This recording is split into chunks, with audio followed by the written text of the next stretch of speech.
The rain fell hard over Seoul's Gangnam district, turning the neon lights into blurred streaks of color against the black pavement.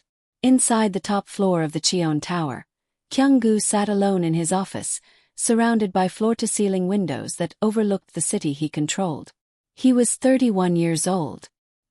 He owned half of Seoul's nightlife, 3 international shipping companies, and had connections that reached into every shadow of South Korea's underground world.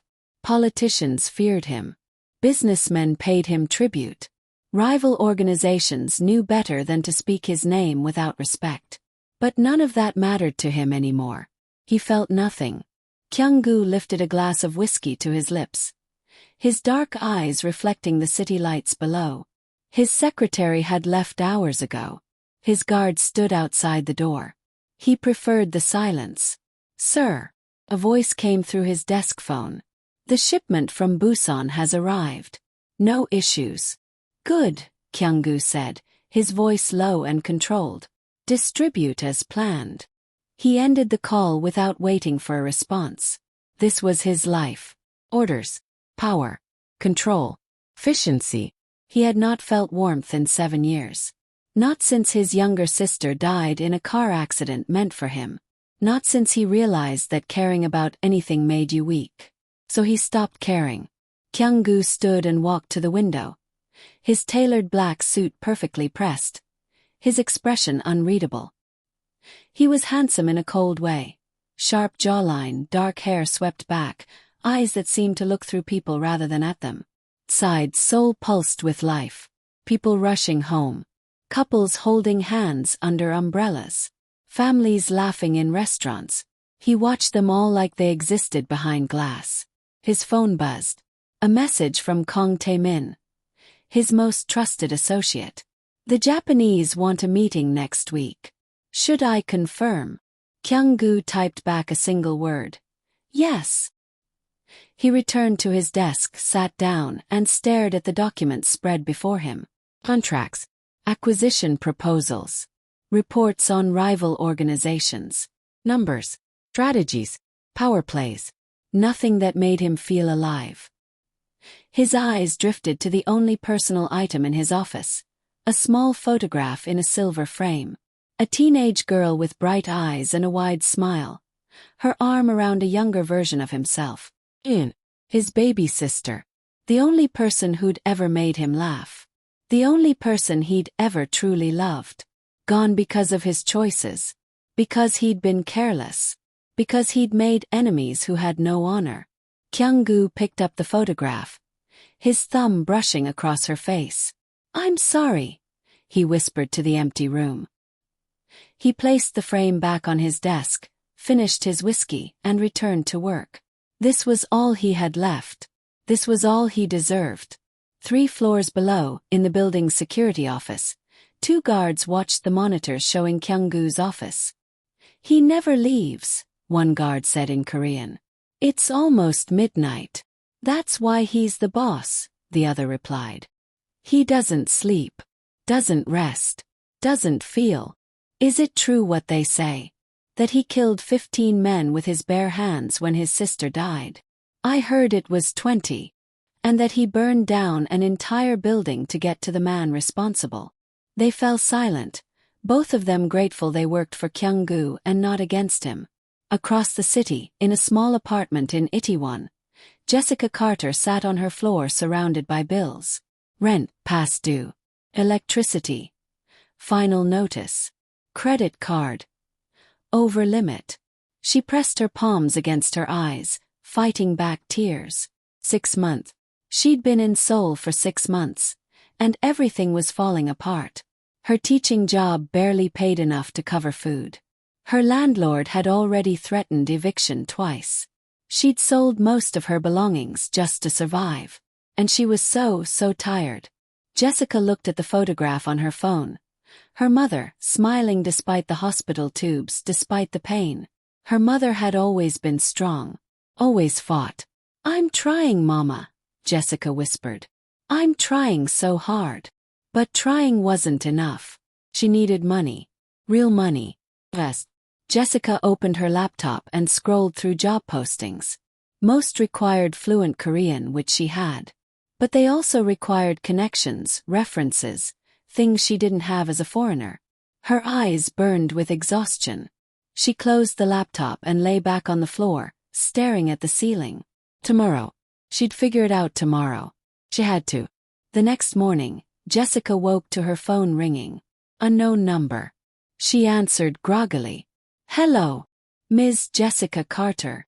The voice was female, professional, speaking English with a slight Korean accent. Yes. This is the Seoul English Academy. We received your application for the senior instructor position. Jessica sat up quickly. Yes. I applied 2 weeks ago. Unfortunately, we've decided to move forward with other candidates. Your qualifications are excellent, but we need someone with more local experience.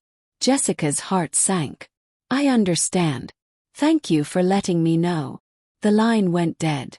She sat there in the dim morning light, her phone still in her hand. That was the third rejection this week. Jessica took a deep breath, stood up, and walked to her tiny bathroom. She looked at herself in the mirror. Braids messy, eyes tired, skin dull from stress. Get it together, she told her reflection. Mama didn't raise a quitter. She showered, dressed in her best jeans and a clean sweater, and headed out. Maybe she'd find something today. Maybe. By evening, Jessica had applied to 12 more jobs, been rejected by 2, and ignored by the rest. She stood outside a convenience store in Itaewon, counting the bills in her wallet for the third time. 18,001. Not enough. She sighed and pushed her braids over her shoulder, her brown skin glistening slightly from the humidity. Seoul was beautiful, modern, exciting, but it was crushing her. Jessica walked into the convenience store, grabbed a cup of instant ramen and a bottle of water, then stood in line behind a man in an expensive-looking coat. The cashier bowed deeply to him. Thank you, sir. Please come again. The man didn't respond. He just walked out. Jessica frowned. Rude, she muttered under her breath. The cashier looked at her nervously but said nothing. Jessica paid for her items, stepped outside, and nearly collided with someone. Hey, watch it, she said, stepping back. The man turned. It was him. The rude guy from inside. He was tall, probably 6 feet, with dark eyes that seemed to cut through the night. His face was beautiful in a dangerous way, like a blade. He wore all black, and 3 men in suits stood a few feet behind him. He stared at her. Jessica stared back, unbothered. You gonna apologize or just keep staring? One of the suited men stepped forward. You need to. The tall man raised one hand. The suited man stopped immediately. Kyung-gu looked at Jessica with something close to curiosity. No one spoke to him like that. No one looked at him without fear. But this woman, this foreign woman with fire in her eyes, didn't even blink. She had no idea who he was. And that intrigued him more than anything had in years. You're in my way, Kyung-gu said, his voice calm and cold. Jessica crossed her arms. Funny. I was here first. The suited men looked horrified. Kyung-gu tilted his head slightly, studying her. She was beautiful, not in the delicate way Korean women often were, but in a bold way. Strong features, expressive eyes, confidence that seemed unshakable. What's your name? He asked. None of your business, Jessica said. What's yours? One of the suited men actually gasped. Kyung-gu's lips almost curved into something resembling a smile. But it disappeared before it fully formed. You should be more careful, he said quietly. Seoul can be dangerous for people who don't know their place. Jessica's eyes narrowed. I'm not scared of you. You should be. Well, I'm not. They stood there, locked in a silent standoff, the rain beginning to fall again around them. Finally, Kyung-gu stepped aside. Move. Jessica walked past him without another word. Her heart pounding but her head held high. She could feel his eyes on her back. She didn't look back. As Jessica disappeared down the street, Taemin approached Kyung-gu carefully. Sir, should we? No, Kyung-gu said, still watching her walk away. Leave her. Do you want me to find out who she is? Kyung-gu was quiet for a moment. Yes, he finally said. But discreetly. Taemin nodded and pulled out his phone. Kyung-gu stood there in the rain, replaying the encounter in his mind. She had looked at him like he was nothing. Like he was just a man. No fear. No recognition. No submission. It had been 7 years since anyone treated him that way. And something about it, something about her, had cracked the ice around his chest. Just for a moment. But enough. The next day, Taemin placed a thin folder on Kyung-gu's desk. Her name is Jessica Carter, Taemin said. 24 years old. American. Black. She's been in Seoul for 6 months, working as an English teacher. Kyung-gu opened the folder. Inside was a photo of Jessica, along with basic information. She's struggling financially, Taemin continued. Behind on rent. Just lost her teaching job. Her mother died 8 months ago from cancer. Medical debt. No family left in America. Kyung-gu studied the photograph. Even in a simple ID photo, Jessica's eyes held that same fierce spark. She's alone, Kyung-gu said quietly. Yes, sir. And desperate. It would seem so. Kyung-gu closed the folder. Find her. Make her an offer. Taemin raised his eyebrows slightly. What kind of offer? Employment. Translation and cultural consulting. 3 million won per month. Housing included. Sir, we don't need. I know what we need, Kyung-gu interrupted, his voice sharp. Do it. Taemin bowed. Yes, sir. As Taemin left, Kyung-gu returned to the photograph. He didn't understand why he was doing this. He didn't understand why she mattered.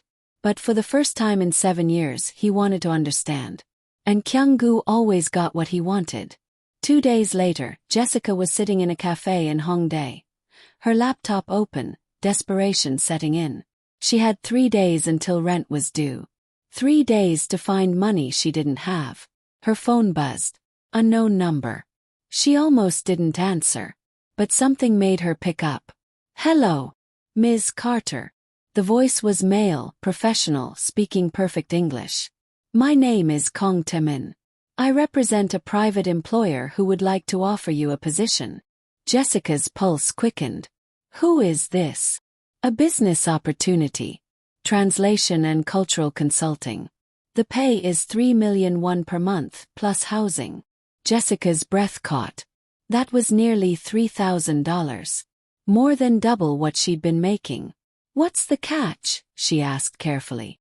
No catch. My employer requires someone fluent in English and Korean, someone with a Western perspective. You came highly recommended. By who? That will be explained during your interview. Are you available tomorrow at 2 p.m.? This felt wrong. Too convenient.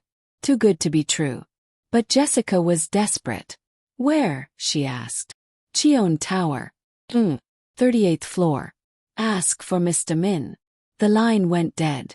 Jessica sat there, staring at her phone. Cheon Tower. She'd seen that building. One of the tallest, most expensive addresses in Seoul. Who was Mr. Min? And why did he want her? That night, Jessica researched everything she could about Cheon Tower. It was owned by a conglomerate called Cheon Industries. Import-export. Real estate. Entertainment. Legitimate on the surface. But the internet whispered other things. Rumors of underground connections. Ties to organized crime. A CEO who was never photographed, never interviewed, never seen. Kyung-gu. Jessica found almost nothing about him. One blurry photo from a business conference 5 years ago. A few mentions in business journals. Nothing substantial. Which meant he was either very private or very powerful. Probably both. Jessica chewed her lip, anxiety churning in her stomach. This was dangerous. But so was being homeless in a foreign country. She'd go to the interview. She'd be careful. And if anything felt wrong, she'd walk away. The next day, Jessica dressed in her only professional outfit. Black slacks, a white blouse, and a blazer she'd bought at a second-hand store. She braided her hair into a neat crown, applied minimal makeup, and took the subway to Gangnam. Cheon Tower stood like a blade of black glass against the sky. Jessica entered the lobby, her heart pounding. Everything was marble and chrome. Security guards in suits. Business people moving with purpose. She approached the reception desk. "I have an appointment with Mr. Min," she said in Korean. 38th floor. The receptionist's eyes widened slightly. "Your name?" "Jessica Carter." The receptionist made a quick call, then nodded. "Please take the private elevator. It will take you directly to the executive floor." Jessica walked to the elevator, her palms sweating. The doors opened. She stepped inside. The elevator was empty, silent, ascending so smoothly she barely felt it move. 38th floor. The doors opened onto a lobby that looked like something from a luxury magazine. Dark wood, soft lighting, modern art on the walls. A woman in a perfect suit approached. "Ms. Carter." "Yes. Please follow me." They walked down a quiet hallway, their footsteps muffled by thick carpet. The woman stopped at a large black door, knocked once, then opened it. "Ms. Carter," she announced. Jessica stepped inside and froze. Sitting behind a massive desk, dressed in a dark gray suit, was the rude man from the convenience store, Kyung-gu. He looked up from his papers, his expression unreadable. "Sit," he said. Jessica's mind raced. This was him. The powerful CEO. The man she'd told off on the street. "No." "Sit," Kyung-gu repeated, his voice calm but firm. Jessica sat. They stared at each other across the desk. "You," Jessica finally said. "Yes, me. You're Mr. Min." "I am." Jessica stood up. "I'm leaving." "Why?" She turned to face him. "Because this is obviously some kind of game, and I'm not interested." Kyung-gu stood slowly, his height suddenly more intimidating in the enclosed space. "It's not a game. I need someone I can trust. Someone who doesn't know who I am. Someone who isn't afraid of me. I don't even know you." "Exactly." He gestured to the chair. "Sit. Let me explain." Jessica's jaw tightened. She needed the money. But every instinct told her this was dangerous. 3,000,000 won, she asked. "Yes. What do I have to do?" "Accompany me to business meetings. Translate. Offer your perspective when I ask for it. Nothing illegal." "Why me?" Kyung-gu's dark eyes met hers. "Because you're the only person in this city who looked at me like I was nobody." Jessica swallowed. "And that's a good thing." "Yes." She studied him. He was serious, cold, but serious. "Fine," she said slowly. "But I have conditions."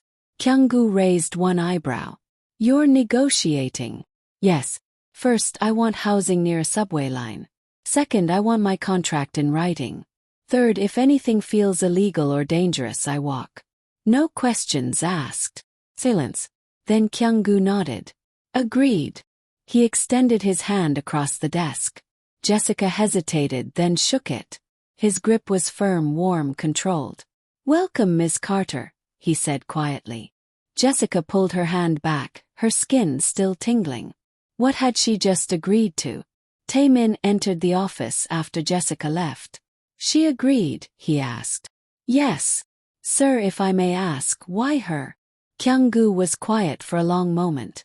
"Because she sees me as a person," he finally said. "Not a king. Not a monster. Just a man. And that matters." Kyung-gu looked out the window at the city below. "It shouldn't," he said. "But it does." The apartment Kyung-gu provided was in a building 10 minutes from Cheon Tower. When Jessica walked in, she almost cried. It was beautiful. One bedroom with a queen-sized bed and soft linens. A modern kitchen with new appliances. A living room with a comfortable couch facing floor-to-ceiling windows overlooking the Han River. Everything was clean, furnished, perfect. Jessica set down her single suitcase and walked to the window. The river sparkled in the afternoon sun. Boats glided across the water. People jogged along the paths below.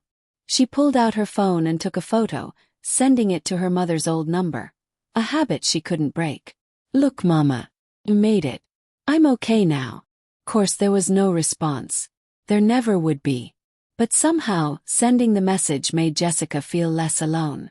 She sat on the couch, letting the reality sink in. She had a job. Real job. With real pay. She had a home. She was safe. For now. Jessica's first official day was Monday. Taemin picked her up at 9 a.m. sharp in a black sedan. "Good morning, Ms. Carter," he said politely as she slid into the back seat. "Good morning. Please call me Jessica." "Jessica," he repeated with a small smile. "Mr. Min values discretion. What you see, what you hear, it stays private." "Understood." They drove through Seoul's morning traffic, eventually arriving at a private restaurant in Cheongdam-dong. Inside, Kyung-gu was already seated at a table with two older Korean men in expensive suits. He glanced up as Jessica entered, his expression neutral. "Gentlemen," he said in Korean, "this is Ms. Carter. She'll be assisting with translation and cultural perspectives." The two men looked surprised but bowed politely. "Please sit," Kyung-gu said to Jessica, gesturing to the chair beside him. Jessica sat, her heart racing. The meeting began. It was about shipping routes and warehouse locations. Numbers and percentages. Delivery schedules. Jessica translated smoothly, keeping her face neutral even though she suspected some of the cargo wasn't entirely legal. Kyung-gu never raised his voice. Never showed emotion. But the two men across from him were clearly nervous, agreeing to everything he suggested. When the meeting ended, they bowed deeply and left quickly. Kyung-gu stood, buttoning his suit jacket. "You did well. Thank you." "That wasn't entirely legal, was it?" Jessica asked quietly. Kyung-gu looked at her. "Does that bother you?" "Depends on what was in those containers." "Electronics." "Really? Really?" He walked toward the exit. "Come. We have another appointment." Over the next 2 weeks, Jessica's life transformed completely. She attended meetings with Kyung-gu almost daily, translated conference calls, sat in on negotiations with everyone from tech executives to restaurant owners. She began to understand the scope of his world. He owned more than she'd imagined, controlled more, had connections that reached into every corner of Seoul's business and political landscape. But he wasn't a traditional gangster. He was something more sophisticated, more dangerous, a shadow king who ruled from behind legitimate businesses. And yet, he never treated her poorly. He spoke to her with respect, never touched her inappropriately, always made sure she ate during long meetings. He was considerate, confused her. One evening, after a particularly long day, Kyung-gu offered to drive her home himself. They sat in his car, a sleek black Mercedes, in comfortable silence. "Do you like the apartment?" he asked. "I love it. Thank you." "Good." They drove through the glittering streets of Gangnam. "Can I ask you something?" Jessica said. "Yes. Why do you really do all this? The meetings, the control, the power." Kyung-gu's jaw tightened. "To protect what's mine. Which is everything I've built. Everyone who depends on me." "But who protects you?" He glanced at her, something flickering in his dark eyes. "No one." "That sounds lonely."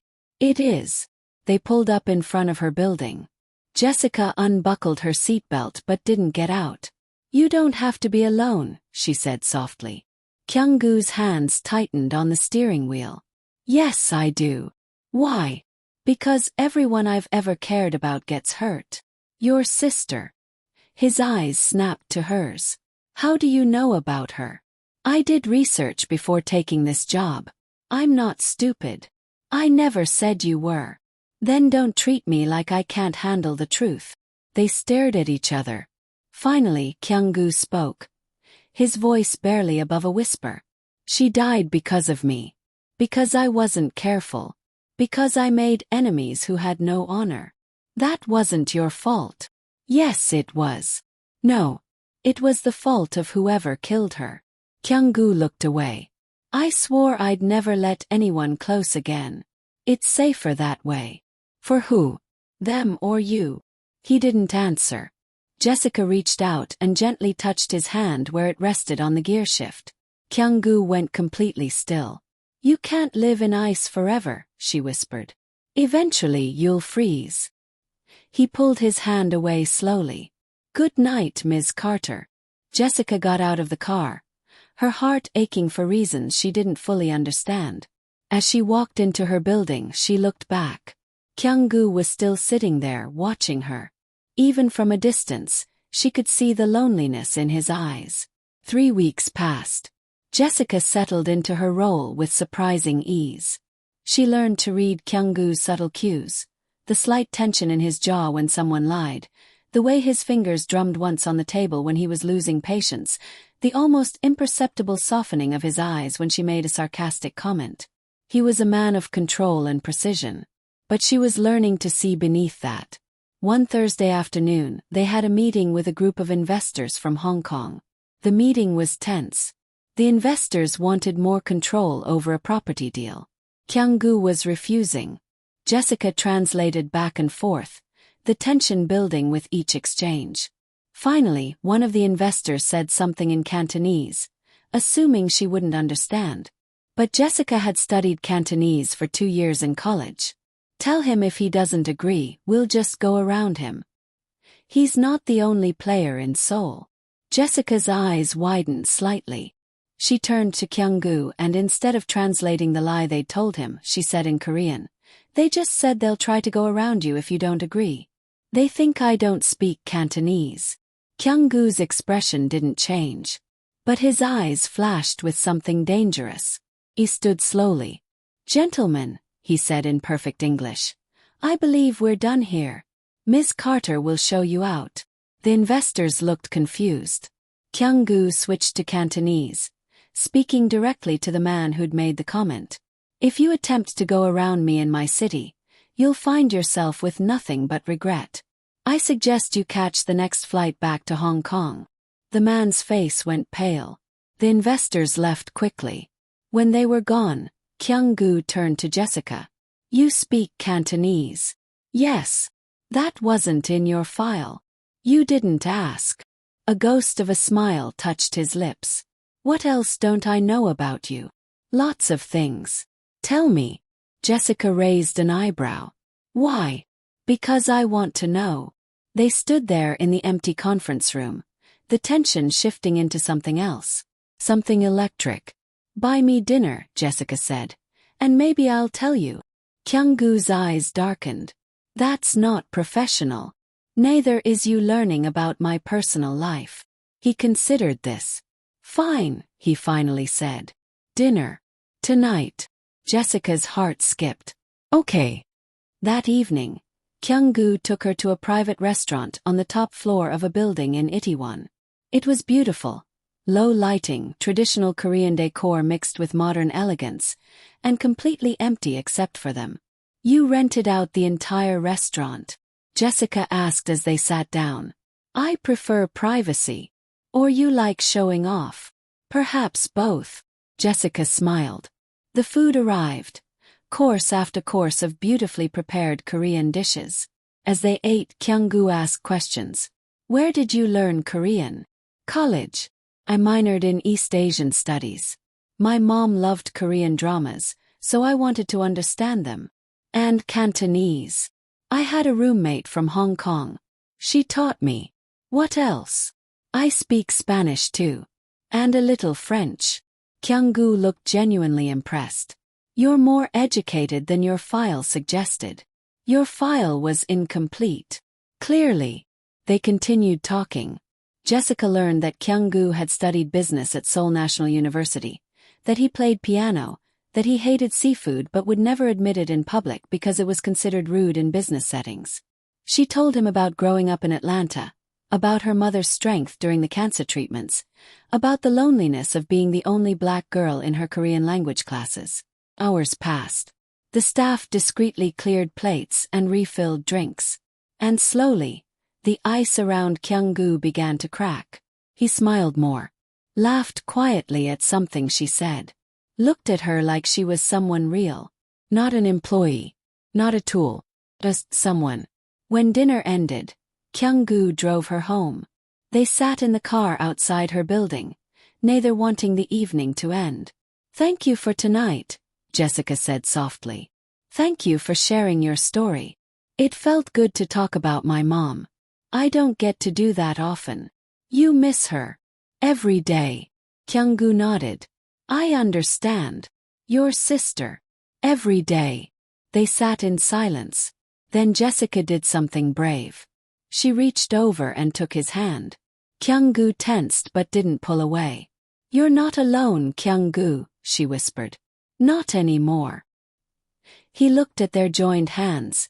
His expression conflicted. "This is dangerous," he said quietly.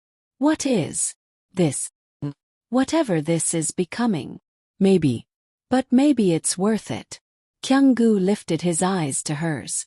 "You don't know what you're saying." "I know exactly what I'm saying. If people find out that you matter to me, they'll use you against me. Then don't let them find out." "Jessica, I'm not afraid of you, Kyung-gu. And I'm not afraid of your world. You should be." "Too late." He stared at her, his control visibly fraying. Then he lifted her hand to his lips and pressed a soft kiss to her knuckles. The gesture was so gentle, so unexpected that Jessica's breath caught. "Good night, Jessica," he whispered. "Good night." She got out of the car, her hand still tingling from his kiss. As she rode the elevator up to her apartment, she touched her fingers to her lips, smiling. She was falling for him. And from the look in his eyes, he was falling too. The next morning, Jessica woke to a text from Kyung-gu. "Breakfast meeting cancelled. Take the day off." She frowned. He never cancelled meetings. She texted back. "Is everything okay?" No response for 10 minutes. Then, "Yes. Enjoy your day." Jessica spent the day exploring Seoul, visiting Gyeongbokgung Palace, walking through Insadong, drinking coffee in cute cafes. But her mind kept drifting back to Kyung-gu. To the way he'd looked at her last night. To the kiss on her hand. To the vulnerability in his eyes. That evening her doorbell rang. Jessica opened the door to find Taemin standing there with a large box. "Delivery for you, Ms. Carter." "From who?" "Mr. Min." Jessica took the box, confused. Inside was a beautiful dress. Elegant, black, clearly expensive. And a note in Kyung-gu's precise handwriting. "Wear this tonight. I'll pick you up at 8. Jessica's heart raced. What was he planning? At exactly 8 p.m., Kyung-gu arrived. He wore a tailored black suit, no tie, looking devastating. When Jessica opened the door in the dress he'd sent, his eyes darkened. "You look beautiful," he said quietly. "Thank you. Where are we going?" "You'll see." They drove to a part of Seoul Jessica had never been to, an exclusive area with private estates hidden behind tall walls. Kyung-gu pulled up to a gate, which opened automatically. They drove up a long driveway to a stunning modern house overlooking the city. "Whose house is this?" Jessica asked. "Mine." She looked at him in surprise. "You don't live at the penthouse. That's for work. This is home." He led her inside. The house was beautiful. Minimalist design, warm wood tones, soft lighting. It felt lived in but private. Personal. "I've never brought anyone here," Kyung-gu said as they walked through the living room. "Not since Seo-yeon died." Jessica's chest tightened. "Why me?" He turned to face her. "Because I trust you. You barely know me. I know enough." He led her to a terrace overlooking the city. A table was set for two, candles flickering in the gentle breeze. They sat. Dinner was simple but perfect. Grilled fish, seasoned vegetables, rice. "Did you make this?" Jessica asked. "Yes. You cook. Badly. But I try." She smiled. "It's delicious." They ate in comfortable silence, the city lights twinkling below. After dinner, Kyung-gu poured them wine and they stood at the railing, looking out over Seoul. "Why did you really bring me here?" Jessica asked softly. Kyung-gu was quiet for a long time. Because I'm tired of being alone, he finally admitted. Because for the first time in 7 years, I want to feel something. And do you feel something? He turned to her, his dark eyes intense. Yes. What? Fear. Jessica's brow furrowed. Of what? Of this. Of you. Of what you're doing to me. What am I doing to you? Kyung-gu stepped closer. Making me care. Making me hope. Making me want things I swore I'd never want again. Jessica's pulse thundered. And that scares you. Terrifies me. Why? Because everyone I care about dies. Jessica reached up and touched his face. I'm not going to die, Kyung-gu. You can't promise that. No. But I can promise I'm not going anywhere. Kyung-gu closed his eyes, leaning into her touch. When he opened them again, they were raw with emotion. I can't protect you if you stay close to me, he whispered. Then teach me to protect myself. It's not that simple. Yes, it is. Stop pushing me away. Jessica. She kissed him. It was soft at first, tentative, giving him a chance to pull away. But he didn't. Instead, Kyung-gu's control shattered. He pulled her against him, his mouth claiming hers with a hunger that stole her breath. His hands gripped her waist, her back sliding into her hair. Jessica melted into him, her fingers tangling in his shirt. The kiss deepened, became desperate, years of loneliness pouring out between them. When they finally broke apart, both were breathing hard. Jessica, Kyung-gu whispered, his forehead resting against hers. This changes everything. I know. People will come after you. To get to me. Let them try. I'm serious. So am I. He pulled back, searching her eyes. You don't understand what my world is like. Then show me. It's dark, dangerous, violent. I'm not fragile. I know. But I don't want you hurt because of me. Jessica cupped his face in both hands. Listen to me. Choose this. Choose you. Whatever comes with that, we'll face it together. Kyung-gu's eyes glistened. I don't deserve you. Probably not. But you have me anyway. A broken sound escaped his throat, half laugh, half sob. He kissed her again, slower this time, pouring everything he couldn't say into the touch. When they parted, he pressed his lips to her forehead. Stay tonight, he whispered. Please. Jessica nodded. They went inside. I hope you're enjoying this emotional journey. Please like and subscribe for more stories like this. Comment below and let me know what you think will happen next. Jessica woke to sunlight streaming through unfamiliar windows. For a moment she was disoriented. Then she remembered. Kyung-gu's house. His arms around her all night. The way he'd held her like she was something precious. She turned over. He was awake, lying on his side, watching her. Hi, she whispered. Hi. Have you been awake long? A while. Why didn't you wake me? You looked peaceful. I didn't want to disturb you. Jessica smiled. What time is it? 7. Don't you have meetings? Cancelled them. All of them. Yes. Why? Kyung-gu reached out and tucked a braid behind her ear. Because I want to spend the day with you. Jessica's heart swelled. They spent the morning in his kitchen, making breakfast together. Kyung-gu was terrible at cooking, just like he'd said, burning the eggs and oversalting the rice. But Jessica didn't care. She laughed, teased him, fixed the food, and felt happier than she had in years. After breakfast, Kyung-gu showed her around his house. There was a library filled with books in Korean, English, Japanese. A music room with a grand piano. Gym. Home office. And in a small room at the end of the hall, a shrine. Photographs of Seoul covered one wall. Candles. Flowers. A small table with offerings. Jessica stood in the doorway, not wanting to intrude. You can come in, Kyung-gu said softly. She entered slowly. The photographs showed Seoul at different ages. A baby, a child, a teenager. always smiling, always full of life. She was beautiful, Jessica said. She was. Inside and out. What was she like? Kyung-gu smiled sadly. Kind. Smart. Stubborn. She wanted to be a doctor to help people. She used to volunteer at free clinics in her spare time.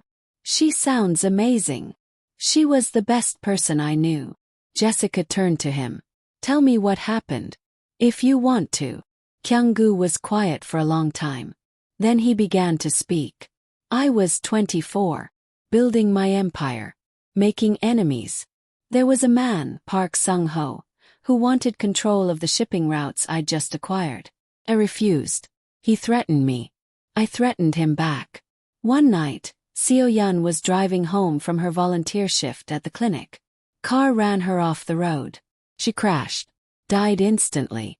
The police said it was an accident. But I knew better. I found the driver. He confessed that Park had paid him. I went to Park's compound with 15 of my men. We killed everyone there. I saved Park for last. Made him suffer. But it didn't bring her back. Kyung-gu's voice broke. Nothing brought her back. And I realized that my life, my choices had killed her. So I swore I'd never let anyone close again. That I'd never care about anyone enough to put them at risk. Tears streamed down Jessica's face. She wrapped her arms around him. Kyung-gu held her tight. His face buried in her neck. I'm so sorry, Jessica whispered. It was my fault. No. It was Park's fault. You didn't kill her. He did. But she died because of me. She died because a bad man did a bad thing. That's not on you. Kyung-gu pulled back, his eyes red. How can you say that? Because it's the truth. You didn't ask for this. You didn't choose for her to be targeted. Evil people made evil choices. You're not responsible for that. I should have protected her. You couldn't have known. I should have. Jessica cupped his face. Listen to me. Soo-yeon wouldn't want you to live like this. Alone. Me. Blaming yourself. How do you know? Because she loved you.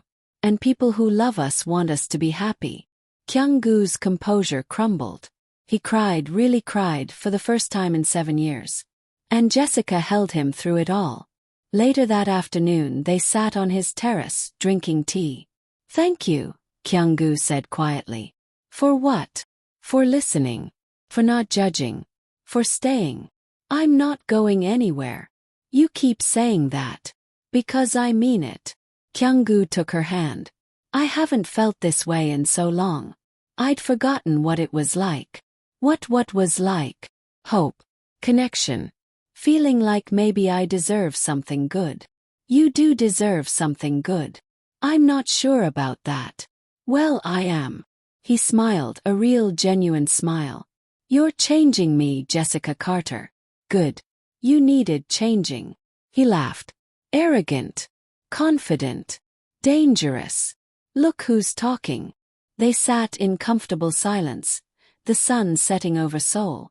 What happens now? Jessica asked. What do you mean? With us? Do we keep this secret? Do we tell people? Kyung-gu's expression darkened. We keep it secret. For now. Why? Because the moment people know you matter to me, you become a target. I can handle myself. Against regular people, maybe. But not against the kinds of enemies I have. Jessica frowned. So what, we just hide? For now. Until I can ensure your safety. And how will you do that? By eliminating anyone who might threaten you. The casual way he said it sent a chill down Jessica's spine.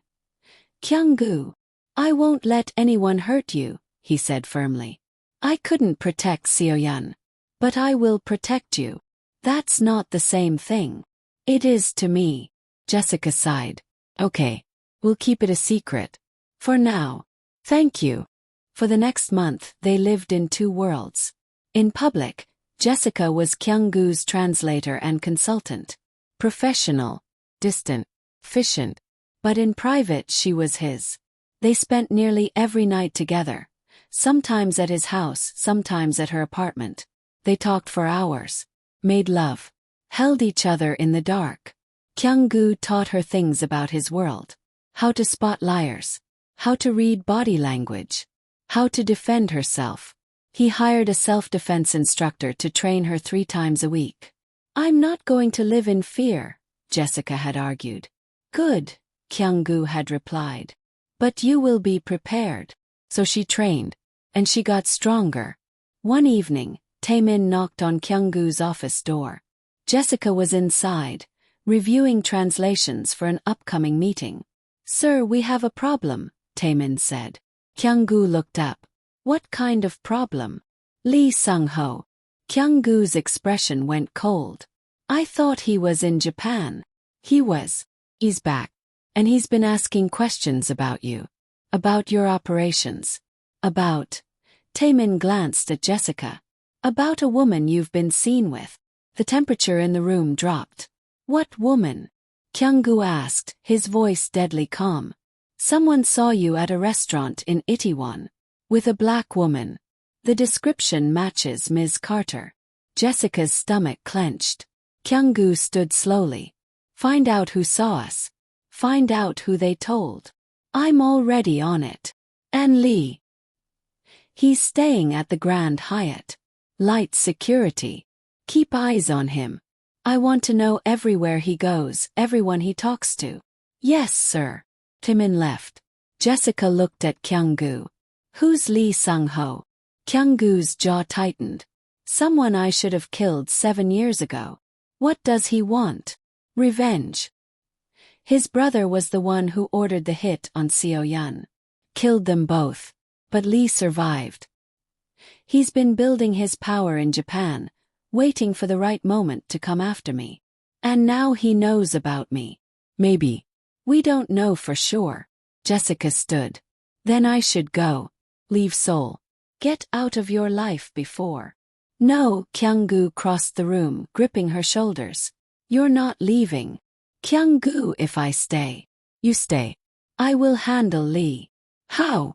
"By doing what I do best." The look in his eyes was terrifying. Jessica had seen Kyung-gu cold, distant, controlled. But this was different. This was the monster everyone feared. "Don't look at me like that," Kyung-gu said quietly. "Like what?" "Like you're afraid of me." "I'm not afraid of you. I'm afraid for you." His expression softened slightly. "I've been dealing with men like Lee my entire life. He doesn't scare me. He should. If he knows about me, then I'll make sure he never gets close to you." Jessica searched his eyes. "Promise me you won't do anything reckless." "I can't promise that." "Kyung-gu." He kissed her. Hard. Possessive. When he pulled back, his eyes were dark. "I will do whatever it takes to keep you safe. Whatever takes." Jessica's heart raced. She nodded. Because she knew arguing was pointless. Kyung-gu had made up his mind. And when he made up his mind, nothing could stop him. 2 days later, Lee Sung-ho sent a message. It was delivered to Kyung-gu's office by a man in a black suit, who placed an envelope on the desk and left without a word. Inside the envelope was a photograph of Jessica, walking to her apartment, and a note. "She's beautiful. It would be a shame if something happened to her." Kyung-gu stared at the photograph, his hands shaking with rage. Taemin stood beside him. "Sir." "Get her," Kyung-gu said, his voice ice. "Bring her here. Now." "Yes, sir." Within 30 minutes, Jessica arrived, confused and worried. "What's wrong?" she asked. Kyung-gu handed her the photograph. Her face went pale. "When was this taken?" "Yesterday morning." "He's been following me." "Yes." Jessica set down the photo, her hands trembling. "What does he want?" "To hurt me. And he knows the best way to do that is through you."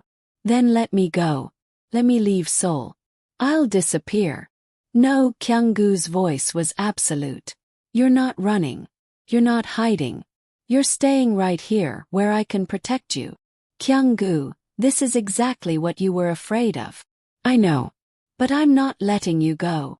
He pulled her close. "Do you understand? Can't. I won't. Jessica wrapped her arms around him. Then what do we do? I end this. How? By making Lee understand that touching you means death. That night, Kyung-gu called a meeting. His top 15 men gathered in a private room beneath the Cheon Tower. Jessica had never seen this side of his world. These men were soldiers, enforcers, killers. They stood when Kyung-gu entered, bowing deeply.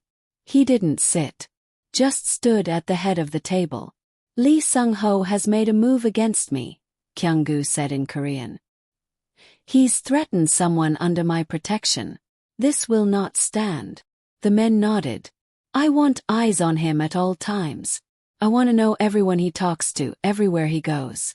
And when the time is right, Kyung-gu's eyes went cold. I want him brought to me. Alive. Yes, sir, they said in unison. Kyung-gu dismissed them. Only Taemin remained. Are you sure about this? Taemin asked quietly. Yes. If you move against Lee, it could start a war. Let it. Sir. I don't care, Taemin. He touched what's mine. He threatened her. He dies.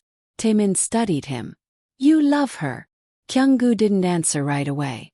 Then quietly. Yes. Does she know? Not yet. You should tell her. I will. After this is over. Kyung-gu took Jessica to his house that night. She was quiet, processing everything. They sat on the terrace, the city lights below them. Are you okay? Kyung-gu asked. I don't know. This is all happening so fast. I know. I'm sorry. You have nothing to be sorry for. I brought this into your life. No. I chose to stay in your life. There's a difference. Kyung-gu took her hand. I need to tell you something. Okay. He turned to face her. His expression vulnerable. I love you, Jessica. Her breath caught. I know it's fast. I know it's complicated. But I need you to know. Love you. Completely. And I will do anything to keep you safe. Tears filled Jessica's eyes. Kyung-gu. You don't have to say it back. I just needed you to know. I love you too, she whispered. His eyes widened. You do. Yes. I tried not to. I tried to keep it professional. But I fell for you anyway. Kyung-gu pulled her into his arms, holding her like she might disappear. I thought I'd never feel this way again, he whispered. I thought I was dead inside. You're not dead. You're right here. With me. Yes, I am. They kissed soft and slow. When they pulled apart, Kyung-gu rested his forehead against hers. Whatever happens, he said, I want you to know you saved me.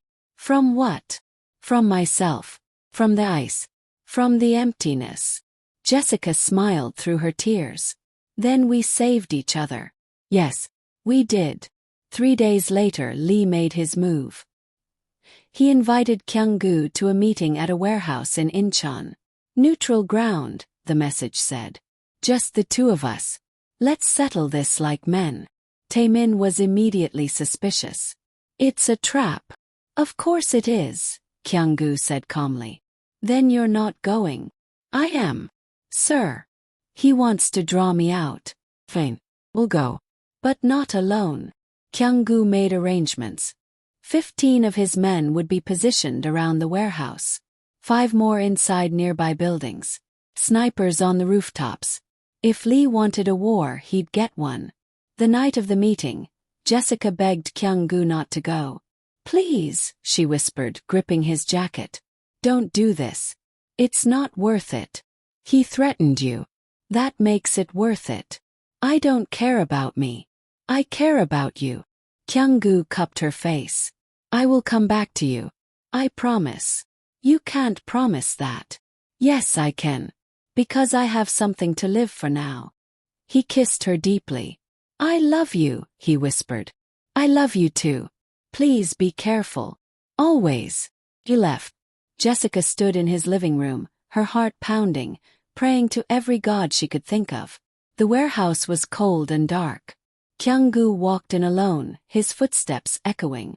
Lee Sung-ho stepped out of the shadows, smiling. Kyung-gu. Finally. Lee.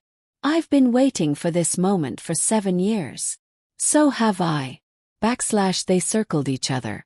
You killed my brother, Lee said. Your brother killed my sister. She was collateral damage. She was innocent. No one in our world is innocent. Kyung-gu's eyes went cold. What do you want, Lee? I want you to suffer. The way I suffered. Then come at me. Not her. Lee grinned. But that's the point. The woman Jessica is it. She's your weakness. And now I'm going to take her from you. Just like you took my brother from me. Kyung-gu moved before Lee could react. He crossed the space between them in 2 strides, grabbed Lee by the throat, and slammed him against a metal pillar. You will never touch her, Kyung-gu hissed. Do you understand me? Never. Lee gasped for air, clawing at Kyung-gu's hands. Then from the shadows 6 men emerged. Alarmed. Lee smiled through his choking. Did you really think I'd come alone? Kyung-gu released him, stepping back. The 6 men raised their guns. And then all hell broke loose. Kyung-gu's men stormed the warehouse from every entrance. Gunfire erupted. Shouting. Fighting. Kiss. Kyung-gu moved like a shadow. Fast, lethal, precise. He disarmed 1 man, used his gun to shoot another, dropped a third with a brutal strike to the throat. Lee tried to run. Taemin appeared, blocking his path. Going somewhere. Taemin said coldly. Lee swung a knife. Taemin dodged, delivered a crushing blow to Lee's ribs, and brought him to his knees. Within 5 minutes it was over. Lee's men were dead or incapacitated. Lee himself knelt on the concrete floor, bleeding, surrounded. Kyung-gu walked over, his suit torn, his knuckles bloody. He crouched in front of Lee. You made a mistake, Kyung-gu said quietly. What mistake? Thinking I wouldn't burn the entire world down for her. Lee laughed bitterly.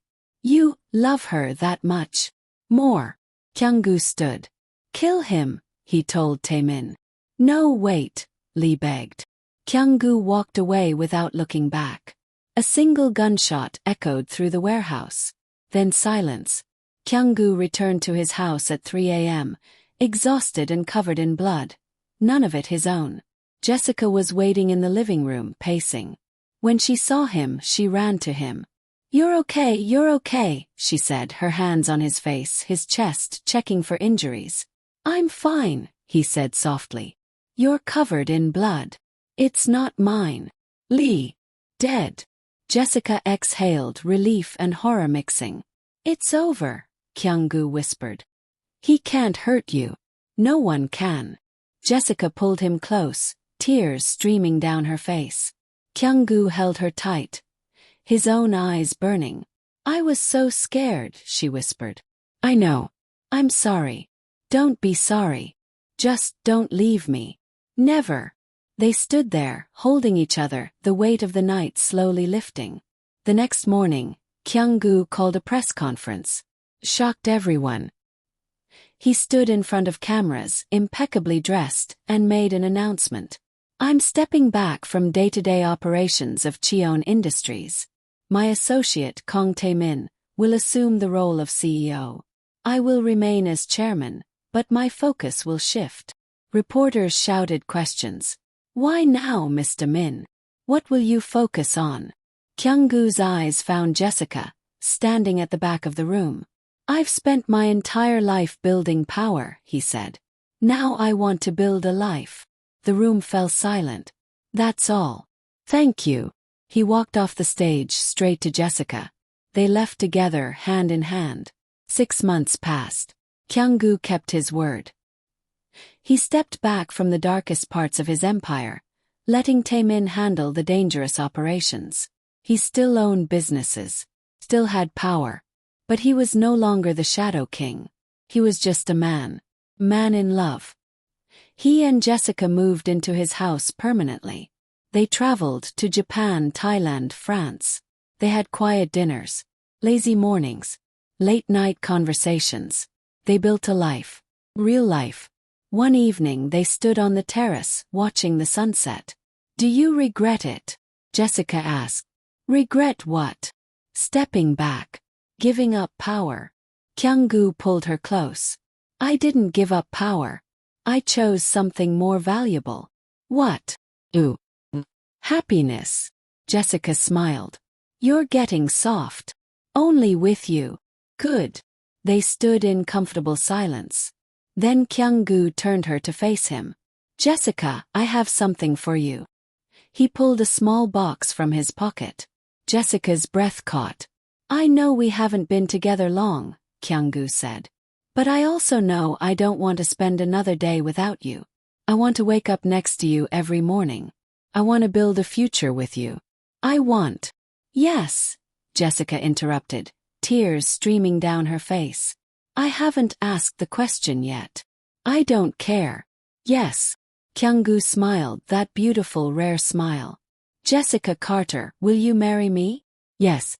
1,000 times yes." He slipped the ring on her finger, a simple platinum band with a single perfect diamond. Then he kissed her soft and deep. When they pulled apart, both were crying. "I never thought I'd have this," Kyung-gu whispered. "Have what?" "Love." "Oh, a future." "Well, now you do. Now we do." 2 years later, Jessica stood in the music room of their home, her hand resting on her swollen belly. 7 months pregnant. Little girl. They were going to name her Seo-yeon. Kyung-gu walked in, smiling when he saw her. "How are my girls?" he asked, wrapping his arms around her from behind. "Perfect." He pressed a kiss to her neck. "I still can't believe this is real." "Believe it. Sometimes I wake up and think I'm dreaming." "You're not. This is real. We're real." Kyung-gu turned her around gently, his hands on her face. "Thank you," he whispered. "For what?" "For seeing me. For loving me. For giving me a reason to live." Jessica smiled. "You gave me the same things. Then we're even." "No. We're blessed." Kyung-gu rested his forehead against hers. Outside, Seoul sparkled in the evening light. Inside, 2 people who'd been broken found wholeness. 2 people who'd been alone found home. 2 people who'd been lost found each other. And in the shadows of Seoul, love won. Thank you so much for joining me on Jessica and Kyung-gu's journey. Their story reminds us that even in the darkest places, love can bloom. That healing is possible. That we all deserve a second chance at happiness.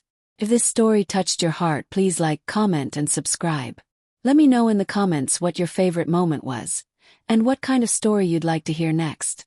Remember, love is always worth fighting for. Until next time, keep believing in happily ever afters, even the ones that start in shadows.